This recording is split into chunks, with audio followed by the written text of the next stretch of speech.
Du matériel de saponification, de tissage, de confection, de grillage, de lavage, d'engins remis à des personnes déplacées internes formées pour leur autonomisation et leur insertion socio-professionnelle d'une valeur de plus de 107 millions de francs CFA. Le matériel a été remis à la direction régionale en charge de la jeunesse de l'Est. C'est le projet Relèvement précoce pour la sécurité alimentaire et nutritionnelle des personnes vulnérables dans la province de Gourma qui en est initiateur, nous disent Aruna Kabouri et Joël Tendambiga. Après 2 mois de formation pour certains et 3 pour d'autres, ces personnes déplacées internes reçoivent des kits d'installation.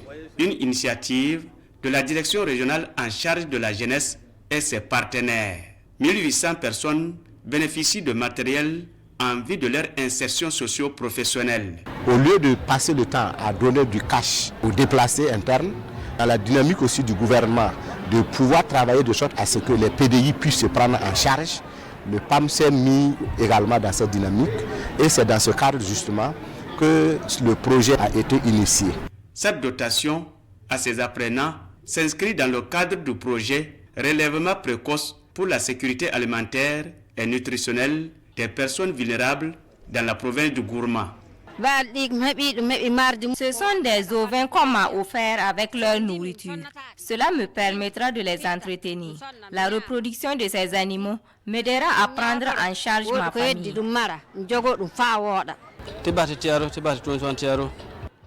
Nous avons reçu du matériel. Avec la formation que nous avons bénéficiée, nous allons travailler pour ne plus dépendre de quelqu'un. Il faut aider tout le monde à vivre dans la dignité. Et vivre dans la dignité, c'est commencer par produire. Ils ont pris les gens dans leur état pour les former. Ils sont prêts à affronter les défis de la vie, à produire par eux-mêmes et à pouvoir se prendre véritablement en charge.